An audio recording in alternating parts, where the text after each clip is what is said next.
Hello all of you. மேலே இருக்கிற இந்த மதர் போர்டோட complaint not powering on board HP ProBook 4431S and இதனுடைய பார்ட் நம்பர் இன்வென்டெக்கோடது பார்ட் நம்பர் 6050A246510 ரைட். இது வந்து first gen or second gen, அதாவது ஓல்டு மதர் போர்டு. இது இந்த போர்டில் கம்ப்ளைண்ட் வந்து நான் ஏற்கனவே சொன்ன மாதிரி நாட் பவரிங் ஆன். அதுக்கப்புறமா நான் அடாப்டர் கொடுக்கும்போது என்ன ஆச்சுன்னா டிசி ரிட்டர்ன் ஆச்சு. டிசி ரிட்டர்ன் ஆனதுக்கப்புறமா டிசிஎன் லைனில் இருந்த இந்த ஷார்ட் கேப் எடுத்தாச்சு. ஸோ காமன் பாயிண்ட்டான இந்த பாயிண்ட் எனக்கு ஓப்பனுக்கு வந்துடுச்சு, ஒன்றும் பிரச்சனை கிடையாது. இப்போது ஷார்ட் போயிடுச்சு அந்த இடத்துல. ஆனால் நான் வோல்டேஜ் கொடுக்கல. காரணம் என்னென்னா கஸ்டமர் இந்த போர்டை அனுப்பும்போதே போர்டில் பேர்ன்ட் இருக்குது அப்படின்னு சொல்லி தான் அனுப்பியிருந்தார். ஸோ அதனால் வந்து நான் பவர் கொடுக்கல. ஷார்ட் இருந்ததுனால ஷார்ட் மட்டும் எடுத்திருக்கேன். ஃபைன், பவர் தரக்கூடாது. ஏன் தரக்கூடாது அப்படின்னா இந்த இடத்துல பேர்ன்ட் எந்த இடத்துல இருக்குன்னா ஏதோ ஒரு செக்ஷனோட டாப் மாஸ்ஃபெட் அவுட்டு. இந்த இடத்துல வர வேண்டிய மாஸ்ஃபெட் பேடே காணும். ரைட்டா, இது பாட்டம் மாஸ்ஃபெட், இது காயில். இந்த மதர் போர்டுக்கு ஸ்கிமேட்டிக் இல்லை அப்படிங்கிறதுனால ரெஃபரன்ஸ் ஸ்கிமேட்டிக் எடுத்து பார்க்கும்போது இது ரெண்டும் ப்ராசஸரோட விகோர், இது ப்ராசஸரோட கிராஃபிக்ஸ் வோல்டேஜ், அதாவது ஆன் போர்டு இன்டலோட வோல்டேஜ். ஏன்னா இந்த மதர் போர்டில் டெடிக்கேட்டடாக என்விடியாலாம் எங்கேயுமே கிடையாது. பார்த்தீங்கன்னா தெரியும், டெடிக்கேட்டட் என்விடியான்னு எதுவுமே கிடையாது. Okay, so only on board Intel மட்டும்தான் எடுக்கிறாங்க. அப்படி அது பார்க்கும்போது நிச்சயமாக இந்த வோல்டேஜ் ப்ராசருக்கு போகணும். ஓகேவா, இந்த வோல்டேஜ் ஜென்ரேட் ஆகலை அப்படின்னாலே உங்களுக்கு டிஸ்பிளே வராது. ஏன்னா இது வந்து கிராஃபிக்ஸோட வோல்டேஜ். ப்ராசஸருக்கு உள்ளுக்குள்ளார நான் இந்த இடத்துல உங்களுக்கு சால்வ் பண்ணுறதுக்கு முன்னாடி ஒரு இதோட ஸ்ட்ரக்சர் உங்களுக்கு தெரிஞ்சதுன்னா கொஞ்சம் ஈஸியாக இருக்கும் அப்படிங்கிறது. ரைட்டா, தியரி கொஞ்சம் ஈஸியாக இருக்கும். இது வந்து அப்பர் மாஸ்ஃபெட் அண்டு லோயர் மாஸ்ஃபெட்டோட அமைப்பு. நம்ம என்ன பண்ண போகிறோம், ஏன்னா இந்த இடத்துல இப்போ நீங்கள் மாஸ்ஃபெட்டை ப்ளேஸ் பண்ணுறீங்க அப்படின்னா எந்த இடத்துல ப்ளேஸ் பண்ணணும் அப்படிங்கிறது ரொம்ப இம்பார்ட்டண்ட்டு. இப்போ இந்த மாஸ்ஃபெட்டு தான் எரிஞ்சு போயிருக்கு. இந்த மாஸ்ஃபெட்டு மதர் போர்டில் நல்லாயிருக்கு. ரைட்டா, அப்போ ஃபெட்டோட ஸ்ட்ரக்சர் உங்களுக்கு தெரியணும். இந்த டாப் மாஸ்ஃபெட் இருக்குது பார்த்தீங்களா, இந்த டாப் மாஸ்ஃபெட்டுக்கு பேர் என்ன அப்படின்னா எய்தர் மெயின் மாஸ்ஃபெட் அல்லது அப்பர் மாஸ்ஃபெட் அல்லது சார்ஜ் மாஸ்ஃபெட். இங்கே இருக்கிற லோடை சார்ஜ் பண்ணுறது இது. அதனால தான் என்ன ஆகுனா ஃப்ளோ ஆஃப் எலக்ட்ரான்ஸு இதிலேருந்து எடுக்கப்படுற எலக்ட்ரான்ஸு டுவோர்ட்ஸ் த லோடு போகும். ஓகேவா, கீழே இருக்கிற இந்த மாஸ்ஃபெட் இருக்குது பார்த்தீங்களா, இந்த மாஸ்ஃபெட்டுக்கு பேர் டிஸ்சார்ஜ் மாஸ்ஃபெட்டு. லோடில் இருக்கிற எக்ஸஸ் கரண்ட்டு, அது லோடு என்னவா வேணா இருக்கலாம், உங்கள் பேட்டரியாக இருக்கலாம், பிசிஹெச்சாக இருக்கலாம், கிராஃபிக்ஸ் கார்டாக இருக்கலாம், என்ன வேணா இருக்கலாம். ரைட்டா, லோடில் இருக்கிற எக்ஸஸ் கரண்ட்டு இமீடியட்டாக என்ன ஆகணும், உங்களுடைய கிரவுண்டில் போய்ட்டு இந்த மாதிரி டிஸ்சார்ஜ் ஆகணும். அப்போ இவனால் ஃபிக்ஸ்டு டிசியில் இந்த ஜாபை பண்ண முடியாது. இதுக்காக அவன் எடுக்கிற டெக்கு தான் பல்ஸ் விட்த் மாடுலேஷன், PWM. அப்போ கேட்டை ஒரு ஃபிக்ஸ்டு டிசியில் வைக்க மாட்டான். கேட்டை ஃபிக்ஸ்டு டிசியில் வச்சுருந்தான் அப்படின்னா உள்ளுக்குள்ளார நான் பென்சிலில் போட்டிருக்கிற மாதிரி ஒரு ஸ்ட்ரெயிட் லைன் தான் போயிருக்கணும். இப்போ இந்த இடத்துலையே இந்த கான்செப்ட் ஃபுல்லாக நீங்கள் இந்த காயிலுக்கு முன்பகுதி வரைக்கும், இது காயிலோட முன்பகுதி, இது காயிலோட பின்பகுதி, முன்னாடி பின்னாடி. ரைட்டா, காயிலோட அவுட்புட் சைடில் பார்த்தீங்கன்னா தான் ஒரு ஃபிக்ஸ்டு டிசியாக போகுது. காயில் வந்து ஏசியை டிசியாக மாற்றாது, அதை டயோடு கூட தனியாக பண்ணாது, டயோட்ஸ் தான் பண்ணும். ரைட்டா, that is called a bridge rectifier. இப்போ இந்த இடத்துல ஒரு காயில் ஏசியை டிசியாக மாற்றுதுன்னு புரிஞ்சுக்கக்கூடாது. இது என்னென்னா இது வந்து ஏசி கிடையாது. இதுக்கு பேர் என்ன அப்படின்னா ஃப்ரீக்வன்சி. ரைட்டா, ஃப்ரீக்வன்சி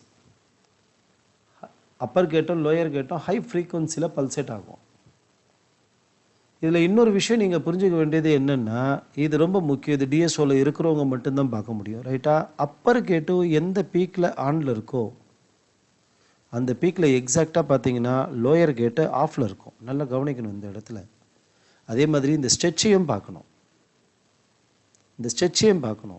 அதே மாதிரி அப்பர் கேட்டு எவ்வளோ நேரம் ஆஃபில் இருக்கோ அந்த மூமெண்ட் வரைக்கும் லோயர் கேட்டு ஆனில் இருக்கும். லாஜிக், ஒரே டைமில் 2 கேட்டும் ஆனில் இருக்காது, ஒரே டைமில் 2 கேட்டும் ஆஃப்லேயும் இருக்காது. அப்பர் கேட் ஆன் ஆகும்போது லோயர் கேட் ஆஃபில் இருக்கணும், லோயர் கேட் ஆன் ஆகும்போது அப்பர் கேட்டை ஆஃப் ஆகணும். அப்போ தான் சார்ஜ் அண்ட் டிஸ்சார்ஜ் பண்ணும்போது உங்கள் லோடுக்கிட்ட சரியான கரண்ட் அவனால் மெயின்டைன் பண்ண முடியும். லோடுக்கு வோல்டேஜ் அனுப்புறது மேட்ரு கிடையாது, லோடுக்கு கரண்ட் எடுக்கிறது தான் matter. That is the only reason I wrote about regulator. இந்த ரெகுலேட்டருக்கு வோல்டேஜ் ரெகுலேட்டர்னு போடல, power regulator. Power voltage multiple by current is equal to power. Power regulator தான் இதை சொல்லணும், வோல்டேஜ் ரெகுலேட்டர்னு சொல்லக்கூடாது. ஓகே, அப்போ இந்த இடத்துல ஆன் ஆஃப் கான்செப்டில் இருக்கிறதுனால மேலே இருக்கிற இந்த ஃபிக்ஸ்டு டிசி இது அடாப்டர் அல்லது பேட்டரியிலேருந்து எடுக்கப்படுற வோல்டேஜ். மேலே இருக்கிற இந்த ஃபிக்ஸ்டு டிசி என்ன ஆகாதுன்னா ஒரு டிசியாக கீழே இறங்காது. கேட்டு ஃபிக்ஸ்டாக டிசியாக இருந்ததுன்னா அவுட்புட்டு ஃபிக்ஸ்டாக டிசியாக இருக்கும். மேலே இருக்கிற மாஸ்ஃபெட்டுக்கு எதில் கொடுக்குறோம்? இந்த இடத்துல டாட் வச்சுருக்கிறதுனால 1 2 3 நீங்கள் கணக்கு எடுத்துக்கிட்டிங்கன்னா கூட சோர்ஸு கேட்டு, ஆக்சுவலி கேட் இந்த பக்கமாக தான் வரும், உங்களுக்கு புரியறதுக்காக இப்படி போட்டிருக்கோம், வேறு ஒன்றுமே கிடையாது. பின் நம்பர் 1 2 3 சோர்ஸ், 4 தான் கேட்டு, 5 6 7 8 ட்ரெயினு. அப்போ மேலே இருக்கிற டாப் மாஸ்ஃபெட்டோட இன்புட் அப்படிங்கிறது ட்ரெயினில் கனெக்டடாக இருக்குது. ரிவர்ஸ் பயாஸ் உள்ளுக்குள்ளார டயோடு பார்த்தீங்கன்னா ரிவர்ஸில் இருக்கும், ரிவர்ஸ் பயாஸு. ஸோ ட்ரெயினில் இருக்கிறது சோர்ஸில் வருது இல்லையா? இந்த சோர்ஸ் எங்கே கனெக்டடாக இருக்குது அப்படின்னா உங்களுடைய காயிலோட இன்புட்டில் கனெக்டடாக இருக்குது. இந்த சோர்ஸ் கனெக்டடாக இருக்கிற அதே இடத்துல டிஸ்சார்ஜ் மாஸ்ஃபெட்டான பாட்டம் மாஸ்ஃபெட்டோட ட்ரெயின் கனெக்டடாக இருக்குது. அப்படின்னா என்ன தெரியுமா அர்த்தம்? இந்த காயிலில் இந்த மாஸ்ஃபெட்டோட சோர்ஸும் இந்த மாஸ்ஃபெட்டோட ட்ரெயினும் கனெக்டடாக இருக்குது. காயில் அப்படிங்கிறது ஒரு கம்பி, அவ்வளவுதான். அப்படின்னா லாஜிக் என்ன? இன்டைரக்டாக நம்ம புரிஞ்சுக்க வேண்டியது இது ரெண்டும் இந்த மாதிரி நம்ம கண்டினியூட்டி வச்சோன்னா பஸ்ஸர் அடிக்கும். ஏன்னா these two point to point கனெக்டடாக கிடையாது, காயிலில் கனெக்டடாக இருக்குது. ஓகேவா? காயிலில் கனெக்டடாக இருக்குது, பாயிண்ட் டு பாயிண்ட்டு கனெக்டடாக கிடையாது. அப்பர் மாஸ்ஃபெட்டோட அவுட்புட்டு காயிலில் கனெக்டடாக இருக்கிறது, லோயர் மாஸ்ஃபெட்டோட இன்புட்டு அப்படி புரிஞ்சுக்கணும். ஏன்னா லோயர் மாஸ்ஃபெட்டோட அவுட்புட் அப்படிங்கிறது இதுதான். ஓகேவா? லோயர் மாஸ்ஃபெட்டோட இன்புட்டு காயிலிருந்து வர்றது, this is called EMF. EMF இந்த மாதிரி ரூட்டு, ஆக்சுவலி இது போகிற ரூட்டு, இது எக்ஸஸ் கரண்ட்டு டிஸ்சார்ஜ் ஆகிற ரூட்டு. இது ரொம்ப சிறப்பாக இந்த ரெகுலேட்டர் பண்ணோம். அந்த ரெகுலேட்டர் இந்த வேலையை பண்ணுறதுக்கு ரெகுலேட்டருக்கு தேவைப்படுறது ஃபீட்பேக் வழியாக வேலை பண்ணுற எல்லா ரெகுலேட்டருமே பக் கண்ட்ரோலர் தான். பக்குனா ஃபிக்ஸ்டு வோல்டேஜ் ஃபிக்ஸ்டு கரண்ட், அவ்வளோதான். பூஸ்ட்னா fixed voltage variable current. Okay, இதெல்லாம் வந்து ஒரு type of buck and boost வேலை பண்ணுற கான்செப்ட். இது வந்து ரொம்ப சிம்பிளாக போட்டிருக்கேன். இதுக்கு தேவையான சப்ளை எனேபிள் வர்றது, ஃபீட்பேக் சிஸ்டம் அப்படின்னா என்ன, பூஸ்ட் எப்படி வேலை பண்ணுது அப்படிங்கிறத ரெகுலேட்டர் படிக்கும்போது தான் தெரியும். இப்போ நமக்கு ப்ராப்ளம் என்ன? இந்த இடத்துல இருக்கிற டாப் மாஸ்ஃபெட்டோட பேடு டோட்டலாக பர்ன் அவுட்டு, காணாமலே போயிடுச்சு. 2 காயில் நல்லா இருக்குது. இந்த 2 காயில் வழியாக என்ன ஆகுதுன்னா கோர் உள்ளே வந்துடுது. அதனால் அங்கே ஒன்றும் பிரச்சனையே கிடையாது. எப்போவுமே மதர் போர்டில் பவர் கொடுக்கும்போது இந்த செக்ஷன்லேயே நிச்சயமாக இந்த காயிலை எடுத்துட்டு மட்டும்தான் நீங்கள் பவர் கொடுக்கலாம், தப்பு கிடையாது. மறந்து கூட இந்த ஃபில்ட்ரு கெப்பாசிட்டர், அவுட்புட் ஃபில்ட்ரு கெப்பாசிட்டரை எடுத்துட்டு சப்ளை கொடுத்துடாதீங்க, லோடு போயிடும். அப்பர் மாஸ்ஃபெட்டையோ லோயர் மாஸ்ஃபெட்டையோ எடுத்துட்டு சப்ளை கொடுத்துடாதீங்க, லோடு போயிடும். ரெகுலேட்டரை எடுத்துகிட்டு மிக கண்டிப்பாக சப்ளை கொடுக்காதுங்க, லோடு போயிடும். ஓகேவா? ஸ்ட்ரெயிட்டாகவே அடி வாங்கிடும். அதனால் upper lower regulator output capacitor இதுக்கு மேலாம் கையே வைக்கக்கூடாது. அதிகபட்சமாக டெஸ்டிங் பாயிண்ட் அப்படின்னா நீங்கள் காயில் எடுத்துகிட்டு மட்டும்தான் பார்க்கலாம். அதுவும் ஷார்ட் இங்கேருந்து வருதா அல்லது இங்கேருந்து வருதான்னு சர்வீஸ் பண்ணும்போது செக் பண்ணுறதுக்கு. பவர் கொடுக்கலாம், தப்பு ஒன்றுமே கிடையாது. இப்போ நான் டிசி இன் லைனில் இருக்கிற ஷார்ட் எடுத்தேன், அது வந்து எல்லாருக்குமே தெரிஞ்ச ஒரு கேஸ் அப்படிங்கிறதுனால அதை ரெக்கார்ட் பண்ணல. இப்போது இந்த இடத்துல பேடே கிடையாது, பட் ஒரு மாஸ்ஃபெட்டை எங்கேயாச்சும் வெளியில் வச்சு இந்த இடத்துல ப்ராசஸருக்கு தேவைப்படுற ஜிஎஃப்எக்ஸ் கோர், இது அப்ராக்சிமேட்டாக 0.3 வோல்ட்டில் இருந்து 0.9 வோல்ட் வரைக்கும் வேரியபிள் இருக்கும். ரைட்டா? கரண்ட் அதிகமாக இருக்கும். ஆனால் சில மதர் போர்டில் நீங்கள் போர்டை ஆன் பண்ணும்போது இந்த வோல்டேஜ் ஜென்ரேட் ஆகாது, ஹார்ட் டிஸ்கை கனெக்ட் பண்ணும்போது ஜென்ரேட் ஆகும். ரைட்டா? பட் கண்டிப்பாக இது ஜென்ரேட் ஆகணும், இல்லைன்னா இன்டர்னல் டிஸ்பிளே வராது. ஓகே, இன்டர்னல் டிஸ்பிளே வராது. ஏன்னா ப்ராசஸருக்கு உள்ளுக்குள்ளார 2 கம்பார்ட்மெண்ட் இருக்கும். ஒன்று கிராஃபிக்ஸ் கம்பார்ட்மெண்ட்டு, இன்னொன்று PCI express compartment. PCI express கம்பார்ட்மெண்ட்டை ஆன் பண்ணான்னா இங்கேருந்து போகிற வீடியோ சிக்னல் எங்கே போகும் அப்படின்னா NVIDIAவுக்கு போகும். ஓகே, கிராஃபிக்ஸ் கம்பார்ட்மெண்ட் ஆன் பண்ணான்னா ஆன்போர்டு இன்டெல் ஆன் ஆகும். ஸோ இங்கேருந்து ஜென்ரேட் ஆகிற வீடியோ சிக்னல் எங்கே போகும்னா PCHக்கு போகும். இதுதான் இந்த மதர் போர்டில் இருக்கிற ரூட்டு. இது கிடையாது. ஓகேவா, இதுதான் இந்த போர்டில் இருக்கிற ரூட்டு. அப்போ இந்த கிராஃபிக்ஸ் கம்பார்ட்மெண்ட்டை நம்ம ஆன் பண்ணலன்னா, பவர் பண்ணல அப்படின்னா தென் PCHக்கு வீடியோ சிக்னல் போகாது. PCHலேருந்து மிக நிச்சயமாக ஆன்போர்டு ரைட்டா, ஆன்போர்டு டிஸ்பிளேக்கும் வராது, CRTக்கும் வராது, HDMIக்கும் வராது. எந்த இடத்துலையும் உங்களுக்கு வீடியோ அவுட்புட்டு வெளில வரவே வராது. ஸோ இப்போ இந்த இடத்த ஃபிக்ஸ் பண்ணணுன்னா முதல்ல நீங்கள் புரிஞ்சுக்க வேண்டியது ட்ரெயினை எடுத்துகிட்டு போயிட்டு எந்த இடத்துல 19 வோல்ட்டு இன்புட் வருதோ அங்கே ஜம்பர் பண்ணணும். சோர்ஸை எடுத்துகிட்டு போயிட்டு நல்லா அதை பார்த்துக்கோங்க ரைட்டாக, அப்போ தான் நான் பண்ணும்போது புரியும். சோர்ஸை எடுத்துகிட்டு போயிட்டு காயிலில் ஜம்பர் பண்ணணும். ரொம்ப காம்ப்ளிகேட்டட் ஜாபு. கேட்டை எப்படியாச்சும் ட்ரேஸ் அவுட் பண்ணி எடுத்துகிட்டு போயிட்டு ரெகுலேட்டரில் ஜம்பர் பண்ணணும். இந்த 3 ஜாபையும் மட்டும் பண்ணியாச்சுன்னா போதும். இந்த மதர் போர்டு என்னுடைய கெஸ் கரெக்டாக இருந்ததுன்னா டிஸ்பிளே எக்ஸிக்யூட் பண்ணிடும். Okay, let's start fixing the MOSFET. நிச்சயமாக அந்த இடத்துல வைக்க முடியாது, அங்கே ஒரு பேடே கிடையாது. இந்த ரெண்டு கெப்பாசிட்டரில் ஒன்று தான் போயிடுச்சு. இங்கே ஆக்சுவலி 2 கெப்பாசிட்டர் வரும், ஒன்று தான் போயிடுச்சு. இப்போ நான் இந்த ஜாபெல்லாம் முடிச்சதுக்கப்புறமா டிஸ்பிளே வரலன்னா நான் ஏதாச்சும் ஒரு ஸ்க்ராப் போர்ட்லேருந்து இங்கே கேப் வைக்கணும். இங்கே 25 வோல்ட் அல்லது 50 வோல்ட்டு கெப்பாசிட்டர் வரும் ரைட்டா. லோ வோல்டேஜ் கெப்பாசிட்டர் போடக்கூடாது, மறுபடியும் டிஸ்பிளே டிஸப்பியர் ஆகிடும். கெப்பாசிட்டரை போடும்போது எப்போவுமே லைன் வோல்டேஜ் என்னன்னு அதை பார்த்து தான் ஃபிக்ஸ் பண்ணணும். இங்கே 19 வோல்ட்டு வர்றதுனால கேப்போட வேல்யூ எய்தர் 25 ஆர் 50 தான் போடுவான். ஃபஸ்ட்டு மாஸ்ஃபெட்டை ஃபிக்ஸ் பண்ணலாம். அதுக்கப்புறமா ஒரு வேளை இந்த கேப்பால் டிஸ்பிளே வரல அப்படின்னா அதையும் நம்ம ஃபிக்ஸ் பண்ணுவோம். Come let's start. Fine. So நம்ம இந்த ஜாபை ஸ்டார்ட் பண்ணுறதுக்கு நான் வச்சுருக்கிறது 2 விஷயங்கள் தான். ஒன்று, இதோ இந்த மாதிரி ஜம்பர் வயர்ஸு, 3 பிட் ஆஃப் வயர்ஸ் சோர்ஸுக்கு, ட்ரெயினுக்கு, கேட்டுக்கு ஜம்பர் பண்ணுறதுக்கு மாஸ்ஃபெட்லேருந்து போர்டோட அந்த particular செக்ஷன்ஸுக்கு.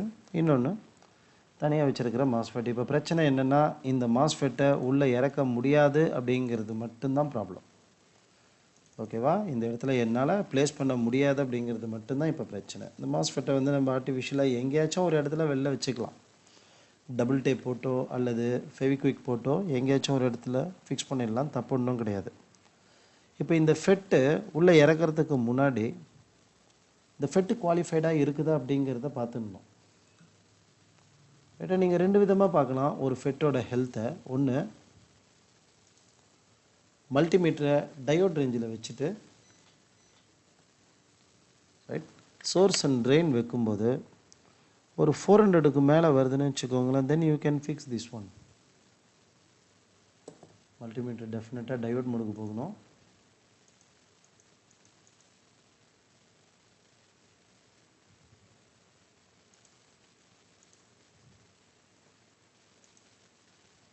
Okay,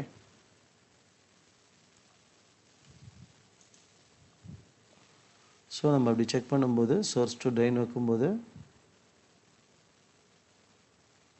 492 good value.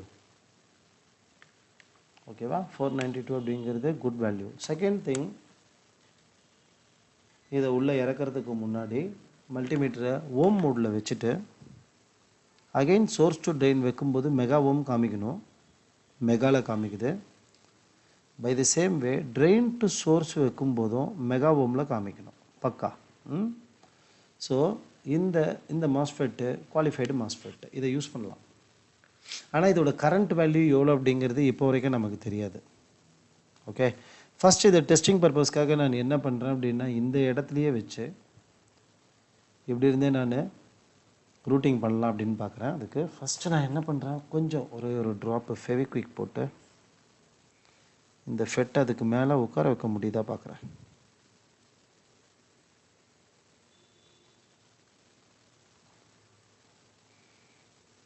Double டேப்பில் ஹீட் ரெசிஸ்டன்ஸ் இருக்காது நமக்கு, ஸோ திரும்ப வந்துடும். இது இப்படி ஒரு ட்ரை பண்ணி பார்ப்போம். இல்லைன்னா ஏன்னா இப்போ ஜம்பர் பண்ணும்போது இது அங்கே இங்கே ஓடக்கூடாது ரைட்டா. ரைட்,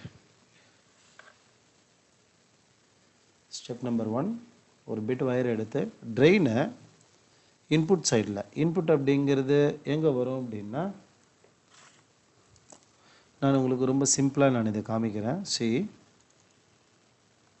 சிம்பிளாக காமிக்கிறேன். அப்புறம் இங்கே பார்த்தீங்கன்னா இதுதான் காமன் பாயிண்ட்டு, இந்த போர்டோட காமன் பாயிண்ட் இது. நான் இன்னும் கொஞ்சம் க்ளோஸ்அப்பில் காமிக்கிறேன். இங்கேருந்து வர 19 வோல்ட்டு என்ன ஆகுனா இந்த காயிலுக்கு உள்ளுக்குள்ளார போயிட்டு, இதோ இந்த இடத்துல இருக்கிற ஃபஸ்ட் மாஸ்ஃபெட்டுக்கு உள்ளே போயிட்டு, செகண்ட் மாஸ்ஃபெட்டுக்கு உள்ளே போயிட்டு, இந்த இடத்துல இருக்கிற சென்சாருக்கு வரும். அப்போது இந்த இடத்துல இருக்கிற கரண்ட் சென்சிங் ரெசிஸ்டரோட இந்த செக்ஷன் எந்த இடம் பஸ்ஸர் அடிக்குதுன்னு பார்க்கணும். இந்த பேடு டோட்டலாக காலி, அதனால் இங்கே பார்க்குறதுல ஒரு யூஸுமே கிடையாது. மல்டிமீட்டர் கண்டினியூட்டி மோடில் போட்டுடலாம். ஓகே, நான் வேறு ஒரு மல்டிமீட்டர் எடுக்கிறேன், அதாவது இந்த மல்டிமீட்டரை யூஸ் பண்ணுறேன். நான் பஸர் சவுண்டும் உங்களுக்கு கிளியராக இருக்கும். நான் சென்சாரில் வச்சுக்கிட்டு ஃபஸ்ட்டு என்ன பண்ணுறேன், இந்த செக்ஷன் எங்கே பஸர் அடிக்குதுன்னு பார்க்குறேன். எரிஞ்சு போன பேட் க்ளீனாக பஸர் அடிக்குது. எஸ், இந்த ஜம்பர் பஸர் அடிக்குது. அப்போது இந்த இடத்துல அடிச்சிடலாம். இது ட்ரெயினோட கனெக்டடாக இருக்கிற பகுதி, ரைட்டா? சோர்ஸு காயிலோட இந்த இன்புட்டில் அடிச்சிடலாம். கேட்டை எடுத்துகிட்டு போயிட்டு ரெகுலேட்டர் பேக் சைடில் இருக்குது, அங்கே அடிக்கிறது தான் அடுத்த விஷயம். ஃபஸ்ட்டு நான் என்ன பண்ணுறேன், அந்த சென்சாரோட கனெக்டடாக இருக்கிறதுனால இதோட ட்ரெயினை எடுத்துகிட்டு போயிட்டு, கிளியர், இங்கே இருக்கிற ட்ரெயின் அகைன் நான் உங்களுக்கு ட்ராயிங்கில் காமிக்கணுன்னா காமிக்கிறேன். இங்கே இருக்கிற ட்ரெயினை எடுத்துகிட்டு போயிட்டு சென்சாரில் அடிக்கிறேன். ஏன்னா இங்கே வர வோல்டேஜு அந்த சென்சாரில் இருந்து தான் வருது. ஓகே, அப்போது எனக்கு இந்த இடத்துல என்ன பண்ணுறான் அப்படின்னா, ஒரு ஜம்பர் போடுறான். கரண்ட் சென்சிங் ரெசிஸ்டர்லேருந்து வர்றதுக்கும் இங்கேருந்து ரெகுலேட்டரோட இன்புட்டுக்கு போகிறதுக்கும் நடுவில் ஒரு ஜம்பர் போடுறான். அப்போ நான் ஆர்டிஃபிஷியலாக மாஸ்ஃபெட்டை இங்கே வச்சுருக்கேன். இது மாஸ்ஃபெட்டோட ட்ரெயின். நான் இந்த இடத்துல இருந்து தூக்கி இங்கே அடிக்கிறேன். புரியுது இல்லையா நான் சொல்கிறது?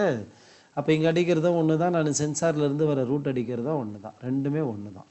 அதை தான் இப்போ பண்ண போகிறோம். ஸோ இங்கே வச்சுட்டு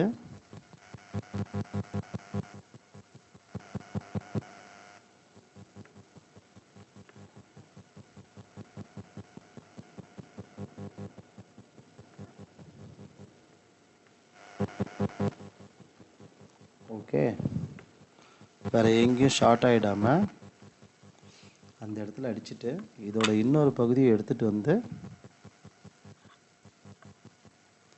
மாஸ்ஃபெட்டோட ட்ரெயினில், வேறு எங்கேயுமே ஷார்ட் ஆகாமல் மாஸ்ஃபெட்டோட ட்ரெயினில் எல்லா இடத்துலையும் ஜாப் பண்ணும்போது நல்லா பேஸ்ட் அப்ளை பண்ணிக்கோங்க, இல்லைன்னா ஜாப் அவ்வளோ நீட்டாக வராது. ஸோ 19 வோல்ட்டை பொறுத்த வரைக்கும் கிளியர் ரூட்டு. ஓகே, 19 வோல்ட்டை பொறுத்த வரைக்கும் உள்ளே வந்துருச்சு சென்சாரில் இருந்து ஸ்ட்ரெயிட்டாக. இப்போ என்ன அர்த்தம் தெரியுமா நம்ம பண்ணியிருக்கிறது? உங்களுக்கு ஈஸியாக புரியும் பாருங்கள். சென்சார் இங்கே இருக்கா, மாஸ்ஃபெட் இங்கே இருக்கா. இப்போ ஃபெட்டோட ட்ரெயினில் நான் வச்சேன்னா பாயிண்ட் டு பாயிண்ட்டு சென்சார் அடிக்கணும். பக்கா ஆயிடுச்சா? இப்போ அங்கேருந்து ஜம்பர்லேருந்து என்ன பண்ணிட்டோம், லூப் பண்ணிட்டோம். அப்போ நம்ம சென்சாரில் அடித்ததுக்கு ஈக்குவல் இது. So step number 1 over. Step number 2, இதோ இந்த இடத்துல இருக்கிற ட்ரெயின் நான் நல்லா க்ளோஸ்அப்பில் எடுக்கிறேன். அப்போ தான் நான் எங்கே அடிக்கிறேன் அப்படிங்கிறது உங்களுக்கு தெளிவாக புரியும்.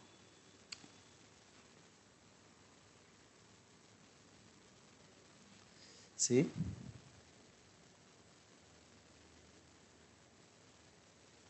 இதில் நல்லா புரிஞ்சுக்க வேண்டியது, நீங்கள் இந்த ஃபெட்டு உல்ட்டாவாக இருந்தால் எப்படி இருக்கும்? இந்த ஃபெட்டு உல்ட்டாவாக இருந்ததுன்னா இதுதான் பின் நம்பர் 1 2 3, இது கேட்டு. உல்ட்டாவாக இருந்ததுன்னா அப்போ 1 2 3 சோர்ஸு. நான் கேட்டை தொல்லை பண்ணாமல் அந்த சோர்ஸில் ஜம்பர் அடிக்க வேண்டியது என்னுடைய டியூட்டி. ஓகேவா? நமக்கு ஏற்ற மாதிரி போர்டை எப்படி வேணாலும் மாற்றிக்கலாம். கேட்டை தொல்லை பண்ணாமல் சோர்ஸில் மட்டும் ஜம்பர் அடிக்கணும். கொஞ்சம் சேர்த்து அடிச்சிங்க அப்படின்னா கரண்ட் அதிகமாக இருக்கிறதுனால மூணுத்தையும் சேர்த்து அடிச்சிங்கன்னா ஸ்டெபிலிட்டி கொஞ்சம் நல்லாயிருக்கும், பயப்பட வேண்டாம் நம்ம. Okay, now I am going to jumper this output side with the coil. இந்த காயிலோட அடிக்க வேண்டியது ரொம்ப க்ளீன் அண்ட் குட்டாக அடிக்கணும்.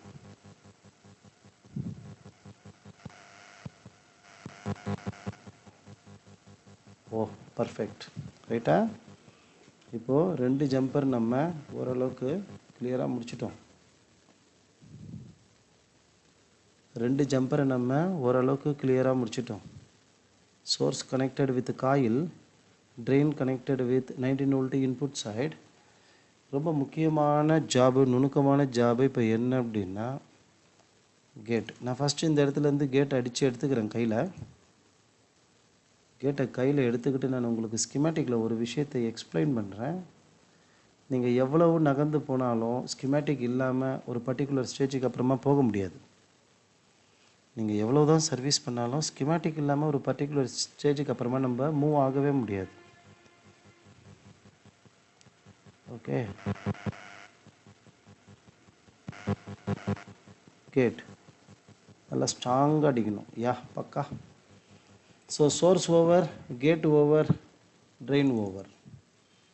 என்ன இப்போது இதை ஹேண்டில் பண்ணுற இந்த மாஸ்ஃபெட்டு, இந்த மாஸ்ஃபெட்டு, இந்த மாஸ்ஃபெட்டு, இது எல்லாத்தையும் ஹேண்டில் பண்ணுற IC core IC. Core IC எங்கே இருக்குன்னா இந்த போர்டோட பேக் சைடில் இருக்குது. அப்போ என்ன பண்ணுறேன்னா இந்த பக்கமாக போட்டு லூப்பிங் எடுத்து இப்படி எடுத்துக்கிறேன். ஓகே, இது எல்லாமே உங்களுக்கு காமிக்கிறதுக்கு தான், பட் பேக்கிங் பண்ணும்போது வேறு மாதிரியாக பண்ணணும்.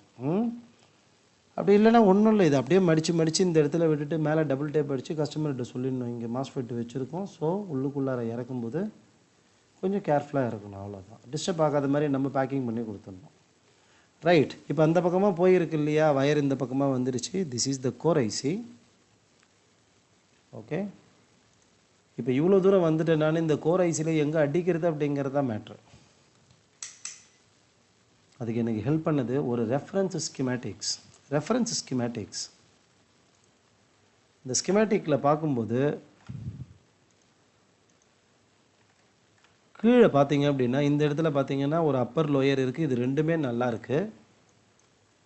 அப்போது இங்கேருந்து எடுக்கிற வோல்டேஜ் விசிசி சிபியு கோர். இன்னொரு அப்பர் லோயர் இருக்குது, அதுவும் நல்லா இருக்குது. இந்த காயிலும் ரொம்ப க்ளோஸாக இருக்குது. இந்த காயிலும் ரெண்டுமே பக்கத்தில் இருக்குது. That is also VCC CPU core.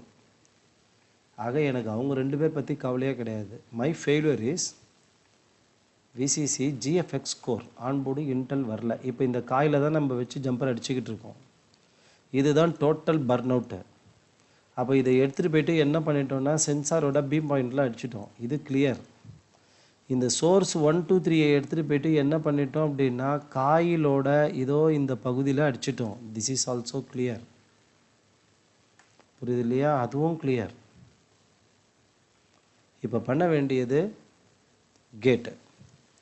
அப்போ இந்த கேட்டு எங்கேருந்து ட்ரைவ் ஆகுதுன்னு பார்க்கும்போது ஜிபியூனா கிராஃபிக்ஸ் ப்ராசஸிங் யூனிட்னு அர்த்தம். அது நார்மலாக என்விடியா கொடுக்குற பேர், இன்வென்டெக் இது கொடுத்துருக்கான். ஜிபியூ அண்டர்ஸ்கோர் HG1 ஹை கேட்டு, அப்பர் மாஸ்ஃபெட்டோட ட்ரைவுங்கிறான். இந்த பேர் ரெகுலேட்டரில் எங்கே வருதுன்னு பார்க்கும்போது GPU அண்டர்ஸ்கோர் HG1 இங்கே இருக்குது. ஸோ நான் அதை ட்ரேஸ் அவுட் பண்ணிட்டு வரும்போது this going to connects at pin number 39. Upper கேட்டோட ட்ரைவு 39ல் கனெக்டடாக இருக்குது. ஓகே, இது லோயர் கேட். இது ஃபைன். இப்போ பார்க்க வேண்டிய விஷயம் என்ன தெரியுமா? ஸ்ட்ரைட்டாகவே நம்ம கேமரா வியூவுக்கு வந்துடுவோம். ரெகுலேட்டரை நான் ஃபுல் க்ளோஸ்அப்பில் எடுக்கிறேன். அந்த இடத்துல ஒரு க்ளீன் நோட்டு கொடுத்துருப்பான், நீங்கள் பார்த்தீங்கன்னா தெரியும். ரெகுலேட்டரை ஃபுல் க்ளோஸ்அப்பில் எடுக்கிறேன். அதாவது 10 20 30 40. இது 40வது பின்னுனா இதோ இந்த இடத்துல இருக்கிற இந்த பக்கத்தில் இருக்கிற இந்த பின் இருக்குது பாருங்கள், இதுதான் 39th பின்னு ஹை ட்ரைவ். இதுதான் 39th பின்னு ஹை ட்ரைவ். இப்போ இந்த ஹை ட்ரைவ் எங்கே போகுதுன்னு பிடிச்சிக்கிட்டே போகணும். ஓகேவா? நமக்கு ஏதாச்சும் லூப்பிங் கிடைக்குதான்னு. இது வரைக்கும் வருது இல்லையா? இந்த இடத்த நல்லா பார்த்துக்கோங்க. இது வரைக்கும் வருது இல்லையா? நான் இதை நான் ட்ரேஸ் அவுட் பண்ணிக்கிட்டே போகும்போது இதோ பாருங்கள், இந்த இடத்துல எனக்கு கிடைக்குது. இப்போ நான் என்ன பண்ணணும் தெரியுமா? இந்த இடத்துல இருக்கிற ஜம்பர் வயர் இருக்குது பாருங்கள், அப்பர் கேட்டோடதில் நம்ம அடிச்சிருக்கோம் இல்லையா, அந்த ஜம்பர் வயரை எடுத்துகிட்டு வந்துட்டு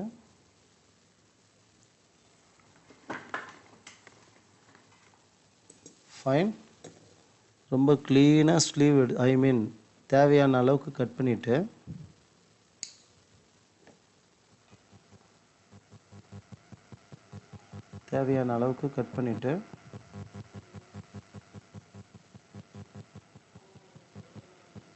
இதோ இந்த இடத்துல இப்போ ஜம்பர் பண்ணிடணும்.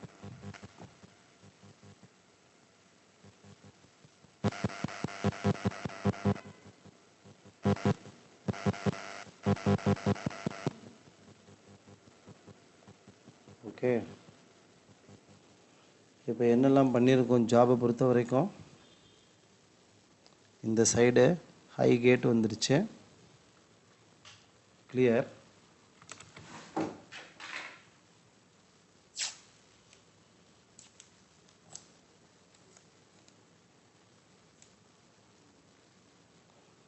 ஓகே, அப்படியே இந்த பக்கமாக டாப் மாஸ்ஃபெட்டோட இன்புட்டு கனெக்ட் ஆகிடுச்சு. அண்ட் இது சோர்ஸோட கனெக்டடாக இருக்குது. ஃபைன், சோர்ஸோட கனெக்டடாக இருக்குது. இப்போது இந்த மதர் போர்டுக்கு அவங்க ஜாக் அனுப்பாததுனால இன்புட் சைடான இன்புட் வோல்டேஜ் இந்த காயிலுக்கு உள்ளுக்குள்ளார வந்துட்டு நீங்கள் மல்டிமீட்டர் வச்சு பார்த்தீங்கன்னா தெரியும், பாசிட்டிவ் எஸ் இந்த 2 பின்னோட கனெக்டடாக இருக்கு இல்லையா, அந்த காயிலுக்கு வந்துட்டு இந்த காயிலோட அவுட்புட்டை இந்த மாஸ்ஃபெட்டுக்கு போயிட்டு இந்த மாஸ்ஃபெட்லேருந்து இங்கே வந்து அதுக்கப்புறமா சென்சாருக்கு வரும். ஸோ நான் என்ன பண்ணுறேன் அப்படின்னா, எனக்கு ஈஸியஸ்ட்டு வேவாக இதோ இந்த இடத்துல இருக்கிற இந்த காயிலை நான் சூஸ் பண்ணிக்கிறேன். 19 வோல்ட்டை மதர் போர்டுக்கு அனுப்புறதுக்கு உண்டான ஒரு கேட் வேவா. ஃபைன், அடிச்சாச்சா? நல்லா அடிக்கணும், டிஸ்கனெக்ஷன் இருக்கக்கூடாது.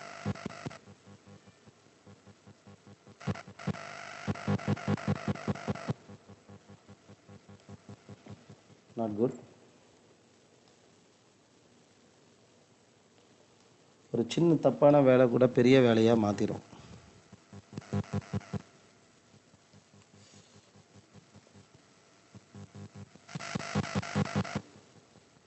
Perfect. Okay, now I am going to connect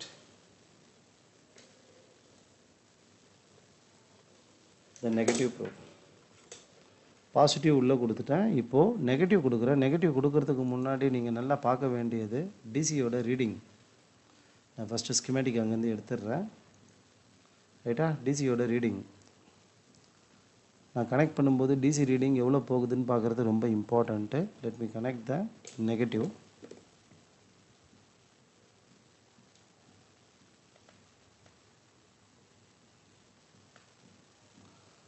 okay, board 555 எடுக்குது, 556 எடுக்குது. ஆக மொத்தம் 19 வோல்ட்டு உள்ளுக்குள்ளார க்ளீனாக வருது, எந்த பிரச்சனையும் இல்லாமல். நான் உங்களுக்கு செக் பண்ணி காமிக்கிறேன். சி 19 வோல்ட்டு பக்கா, 20 வோல்ட்டு நான் கொடுத்துருக்கேன், பக்காவாக வருது. காயிலோட அவுட்புட் சைடு, அதாவது இந்த அப்பரும் லோயரும் வேலை பண்ணி இந்த கெப்பாசிட்டரில் எதுனா வேல்யூ வருதா பார்க்குறேன். 0.4 volt, that is also clear. Okay, இந்த இடத்துல இருக்கிற காயில்ஸ் எல்லாம் அவ்வளோதான். சிபியு கோர் ஜென்ரேட் ஆகிடுச்சுன்னா வேறு எந்த வோல்டேஜும் நம்ம செக் பண்ண வேண்டிய அவசியம் கிடையாது. எல்லா வோல்டேஜுமே பர்ஃபெக்டாக ஜென்ரேட் ஆகிருக்கும். 1.05 வோல்ட்டு, 1 வோல்ட்டு. அப்போ இந்த இடத்துல இருக்கிறது 5 வோல்ட்டு, 3.3 வோல்ட்டு ஸ்டாண்ட் பையாக இருக்கணும். Okay, let's check. 5 volt clear and 3.3 வோல்ட்டா இது? Yeah, 3.3 volt clear. Now where is the RAM voltage? அப்போ இது ரேம் வோல்டேஜாக இருக்கணும். நோ, அது வந்து பேட்ரி பேக்கை சார்ஜ் பண்ணுறது. ரேம் வோல்டேஜோட காயில் எங்கே இருக்குது பார்க்கணும். ரைட், 1.05 இது பிசிஹெச்சோட கோர் வோல்டேஜ். 0.9 வோல்ட் இது சிஸ்டம் ஏஜென்ட் வோல்டேஜ். ஓகே, எல்லா வோல்டேஜும் பக்கா. But where is the RAM voltage? RAM voltage பக்காவாக ஜென்ரேட் ஆகுது. ஓகே, ரேமோட காயில் எஸ் ரேமோட காயில் இதோ இந்த பக்கமாக இருக்குது. இந்த ஒரு காயில் மட்டும் இந்த பக்கமாக போடுறான், தெரியுதா? அப்போ இதில் தான் ரேமோட voltage either 1.5 volt or 1.35 volt 1.5 வரதுனால DDR3 போடுறான். So clear. இப்போ பார்க்க வேண்டியது என்ன தெரியுமா? How much current the board drives 600 அப்ராக்சிமேட்டாக இல்லையா? இப்போ எடுத்துடணும். எடுத்துட்டு நீங்கள் ரேமை போடும்போது இந்த பவரில் வேரியேஷன் இருந்தது அப்படின்னா ஓகே 600 எடுத்துச்சு இல்லையா, அது இன்க்ரீஸ்டாக இருந்தது அப்படின்னா அதுக்கப்புறமா நம்ம டிஸ்பிளேவை கனெக்ட் பண்ணி பார்த்துடலாம். அப்படியே இருக்குன்னா ரேம் செலக்ட் ஆகலைன்னு அர்த்தம், டிஸ்பிளே வரலன்னு அர்த்தம். ரைட். 600 ஃபஸ்ட் இருந்தது, நவ் 628. Okay 800 perfect. 900 கண்டிப்பாக இந்த மதர் போர்டு டிஸ்பிளே எக்ஸிக்யூட் ஆகிடும். ஓகே, நான் ஒன்றும் பண்ணல, இது அப்படியே இருக்கட்டும். ஜஸ்ட்டு போர்டை மட்டும் உங்களுக்கு அவுட் ஃபோக்கஸ் பண்ணுறேன். அன்ப்ளக் பண்ணிடுறேன், சப்ளையை அன்ப்ளக் பண்ணிடுறேன். இது ஒரு டேமேஜ்டு ஸ்க்ரீன். இந்த மாதிரி வேலைகள்லாம் பண்ணும்போது ஒரு குட் ஸ்க்ரீனை உள்ளே இறக்கக்கூடாது. ரைட்டா? ஒன்று. ரெண்டாவது, இந்த அலுமினியம் ஃப்ரேமும் உஷாராக பார்க்கணும். எங்கேயாச்சும் போய் போர்டு உட்காந்துடக்கூடாது. ஓகே, இது வந்து டேமேஜ்டு ஸ்க்ரீன் அப்படிங்கிறதுனால இந்த மாதிரி ஏதாச்சும் போர்டில் சர்வீஸ் பண்ணிவிட்டு நம்ம ஸ்க்ரீன் போடுறோம், பட்டுன்னு எதுனா ஒரு காம்பனண்ட் பர்ன் அவுட் ஆகிடுது அப்படின்னா டேமேஜ் ஸ்க்ரீன் தூக்கி போட்டு போயிட்டே இருக்கலாம். ஓகேவா? கஸ்டமரோட ஸ்க்ரீனையோ அல்லது புது ஸ்க்ரீனையோ எல்சிடி செக்ஷனில் கை வைக்கும்போதோ போர்டில் எந்த இடத்துல நீங்கள் ஜாபு பண்ணிட்டோம் கனெக்ட் பண்ணும்போது, முக்கியமாக ஸ்க்ரீன் ஓரியன்ட் செக்ஷன்ஸ், இப்போ இதெல்லாம் வந்து டிஸ்பிளே ஓரியன்ட் செக்ஷன் தானே நம்ம பண்ணது எல்லாமே. அதனால் ஒரு குட் ஸ்க்ரீன், நமக்கு பந்து அடித்து உடஞ்சி போன ஸ்க்ரீன்லாம் நிறைய வருது இல்லையா, அதை நம்ம யூஸ் பண்ணிக்கலாம்.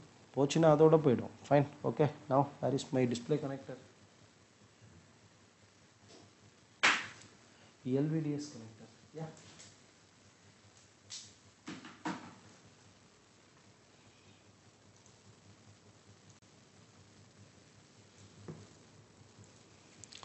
இதை எடுத்து ஃபஸ்ட்டு டிஸ்பிளே எந்த பக்கம் இருக்குது? இதோ இங்கே இருக்குது. இதில் முதல்ல போட்டுட்டு ஓகே, அதுக்கப்புறமா ஸ்க்ரீனில் பேக் சைடில் கனெக்ட் பண்ணிடலாம். இந்த ஜாப்லாம் பண்ணும்போது சப்ளை கொடுக்கக்கூடாது, ஐஓ போயிடும். ரைட்டா? ஐஓ போயிடும். So screen connected, screen connected. Now let's check the display. Power கொடுப்போமா? பவர் கொடுப்போம். பவர் கொடுக்கறதுக்கு முன்னாடி நான் உங்களுக்கு லைட்ஸ் ஆஃப் பண்ணிடுறேன். ஸோ தட் லைட் ஆஃப் பண்ணும்போது டிஸ்பிளே ஒருவேளை உங்களுக்கு கிளியராக தெரியறதுக்கு வாய்ப்பு உண்டு. ஃபைன். ஆம்பியர் இன்க்ரீஸ் ஆகுது. 600லேருந்து ரேம் செலக்ட் ஆகிடுச்சு அப்படின்னா it should goes to 800 plus. Display வந்துருச்சு, தெரியுது இல்லையா? டிஸ்பிளே ப்ராப்பராக வந்துருச்சு. ஓகே, ஸோ 0.5 வோல்ட்டு இந்த இடத்துல டிஃபால்ட்டாக ஜென்ரேட் ஆகுது. ஆன்போர்டு இன்டலோட வோல்டேஜ் ஜென்ரேட் ஆகுது. ஓகே, டிஸ்பிளே ஸ்டில் இருக்குது. டிஸ்பூட் ஃபெயிலர்னு வந்திருக்கும் அதிகபட்சமாக, வேறு ஒன்றும் இல்லை. ஓகே, அகைன் நான் எடுத்துகிட்டு போடுறேன்.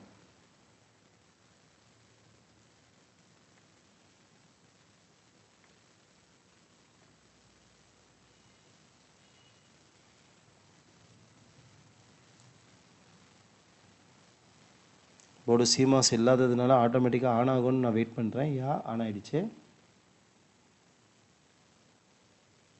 பேக் லைட் வரணும் இந்த மூமெண்ட்டுக்கு. சரி, இந்த இடத்துலையே வந்துச்சு, இந்த இடத்துலையே வந்துச்சு.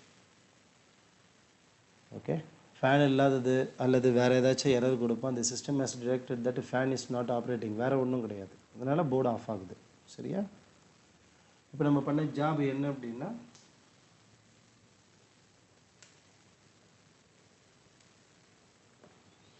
ஒரு மாஸ்ஃபெட் அந்த இடத்துல இல்லாமல் இருந்தது. அந்த மாஸ்ஃபெட்டை நம்ம கனெக்ட் பண்ணோம். மாஸ்ஃபெட்டை கனெக்ட் பண்ணதுக்கு அப்புறமா கிராஃபிக்ஸ் செக்ஷனுக்கு போக வேண்டிய வோல்டேஜ் ப்ராப்பராக போகிறதுனால now the board executes on board Intel output. Okay, இது வந்து பாசிபிலிட்டிஸ் ரொம்ப கம்மியாக இருக்கிற ஒரு கேஸ். ஓகேவா? காரணம் என்னென்னா ஸ்கிமேட்டிக் இல்லாமலோ போர்ட் வியூவர் இல்லாமலோ இது பண்ண முடியாது. ஏற்கனவே சில ரெஃபரன்ஸ் எடுத்ததுனால நான் இந்த கேஸை கொஞ்சம் வேகமாக முடிக்க முடிஞ்சுது. ஃபஸ்ட் டைம் பண்ணும்போது கொஞ்சம் லேட்டாக தான் ஆகும் ரைட்டாக. ஸோ ஏதாச்சும் டேட்டா ஷீட்டோ அல்லது ஸ்கிமேட்டிக்கோ கையில் இருந்தது அப்படின்னா ஏதாச்சும் ஒரு இடத்துல ஜம்பர் பண்ணி வி கேன் ட்ரை. போர்டை ஸ்க்ராப் பண்ணுறதுக்கு பதிலாக அட்லீஸ்ட் ட்ரை பண்ணி கொடுக்கலாம். தேங்க்ஸ் ஃபார் வாட்சிங் all of you. Bye bye.